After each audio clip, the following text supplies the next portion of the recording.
আসসালামু আলাইকুম রহমতুল্লাহ। মাছের জন্য যেমন পানি দরকার, অনুরূপ অন্তরের জন্য জিকির আবশ্যক। জিকিরের মাধ্যমে আল্লাহর ভালোবাসা লাভ করা যায়, তার নিকটবর্তী হওয়া ও সন্তুষ্টি পাওয়া যায়। জিকিরের মাধ্যমে অন্তরের দুঃখ বেদনা ও দুশ্চিন্তা দূর করা হয়, অন্তর জীবিত থাকে, তাতে শক্তি ও পরিচ্ছন্নতা হয়। পবিত্র কোরআনে সূরা আহজাবে আল্লাহ তাআলা বলেছেন, হে মানুষ, তোমরা যারা ঈমান এনেছো, তোমরা আল্লাহ তাআলাকে বেশি বেশি স্মরণ করো।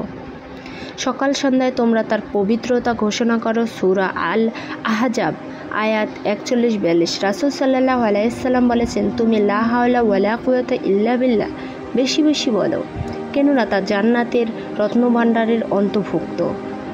অর্থাৎ অন্তরের মধ্যে যে শূন্যতা ও অভাব থাকে, আল্লাহর জিকির ছাড়া তা দূর হয় না। এবং একইভাবে অন্তরের মধ্যে যে কঠোরতা আছে, আল্লাহর জিকির ছাড়া তা নম্র হবে না। জিকির হচ্ছে অন্তরের আরোগ্য ও পথ্য এবং শক্তি। জিকিরের আনন্দ স্বাদের তুলনায় কোনো আনন্দ নেই, কোনো স্বাদ নেই। অন্তরের রোগ হচ্ছে জিকির থেকে উদাসীনতা। আসুন আপনার, আমার তথা সবার প্রতিদিনের কথা ও কাজ সাজিয়ে তুলি ফজিলতপূর্ণ 10টি সহজ জিকির দ্বারা। বিসমিল্লাহ। বিসমিল্লাহ শব্দের অর্থ আল্লাহর নামে শুরু করছি। কাজের শুরুতে বিসমিল্লাহ বলার অভ্যাস করুন। রাসূল সাল্লাল্লাহু আলাইহি সাল্লাম বলেছে, প্রতিটি গুরুত্বপূর্ণ কাজ যদি আল্লাহকে স্মরণ করে শুরু করা হয়, তাহলে সে লেজ কাটা বরকতহীন হয়ে যায়। সুবহান আল্লাহ। সুবহান আল্লাহ শব্দের অর্থ পবিত্রতা, সুবহান। আশ্চর্যজনক ভালো কোনো কাজ হতে দেখলে কিংবা বিস্ময়কর ভালো কোনো কথা শুনলে এটি বলার অভ্যাস করুন। যেমন সুবহান আল্লাহ, আগুনে পুড়ে ঘর গেলেও কোরআন শরীফ অক্ষত আছে। আলহামদুলিল্লাহ। আলহামদুলিল্লাহ শব্দের অর্থ সব প্রশংসা মহান আল্লাহর জন্য। যে কোনো সুখবর বা ভালো অবস্থা সম্পর্কিত সংবাদের বিপরীতে সাধারণত এটি বলার অভ্যাস করুন। যেমন, ভাই আপনি কেমন আছেন? জবাবে বলুন, আলহামদুলিল্লাহ ভালো আছি। রাসূল সাল্লাল্লাহু আলাইহি সাল্লাম বলেছেন, সর্বোত্তম মর্যাদাপূর্ণ বাক্য হলো 4টি: সুবহানাল্লাহ, আলহামদুলিল্লাহ, লা ইলাহা ইল্লাল্লাহ, আল্লাহু আকবার।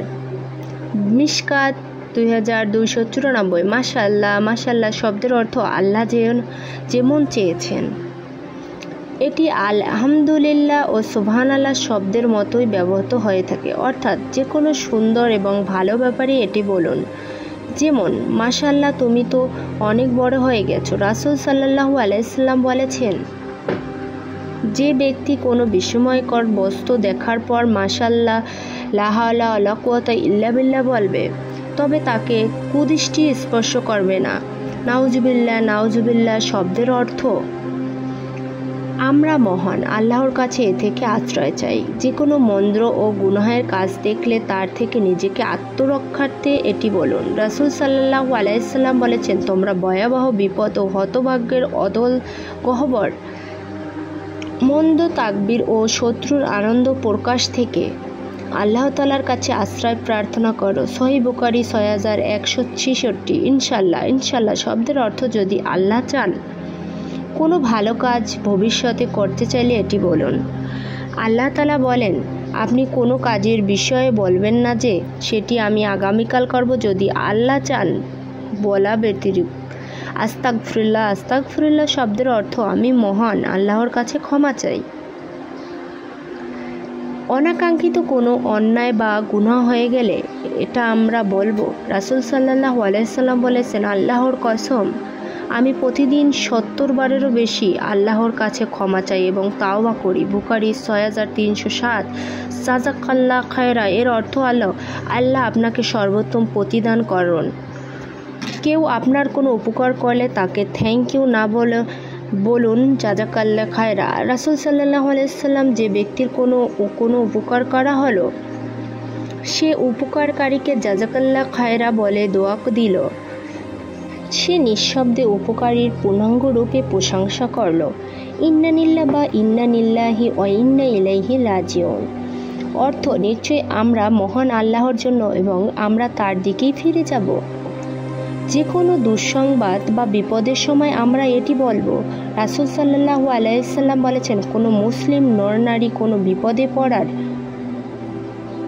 যত দীর্ঘ সময় পর মনে জেগে ওঠে আর সে নতুনভাবে ইন্না লিল্লাহ বা ইন্না লিল্লাহ ও ইন্না ইলাইহি রাজিউন পরে আল্লাহ তাআলা তাকে নতুনভাবে সে সওয়াব দান করে। সে সওয়াবে সে বিপদে পতিত হওয়ার প্রথম দিনই পেয়ে যাবে। লা হাওলা ওয়ালা কুওয়াতা ইল্লা বিল্লাহ অর্থ মহান আল্লাহর সাহায্য ও সহায়তা ছাড়া আর কোনো আশ্রয় ও সাহায্য নেই। শয়তানের কোনো অসহসা ও দুর্বিষমূলক কোনো প্রতারণা থেকে বাঁচার জন্য বেশি হারে আমাদের এটি পড়া উচিত। রাসূল সাল্লাল্লাহু আলাইহি সাল্লাম বলেছেন, তুমি লা হাওলা ওয়ালা কুওয়াতা ইল্লা বিল্লাহ বেশি বেশি বলো, কেননা তা জান্নাতের রত্নভাণ্ডারের অন্তর্ভুক্ত। মাখুল রূহ বলেন, যে লোক লা হাওলা ওয়ালা কুওয়াতা ইল্লা বিল্লাহ পাঠ করে আল্লাহ তাআলা তার 70,000 প্রকারের অনিষ্ট অপসারণ করেন এবং এগুলোর মাঝে সাধারণ তার ক্ষুদ্র বিপদ হলো দরিদ্রতা। অধিক হারে আল্লাহর জিকিরকারী সর্বশ্রেষ্ঠ আমলকারীদের অন্যতম। জিকিরের মাধ্যমে কঠিন বিষয় সহজ হয় ও দুর্বোধ্য জিনিস সাবলীল হয়, কষ্ট হালকা হয়, রিজিকের পথ উন্মুক্ত হয়, শরীর শক্তিশালী হয়।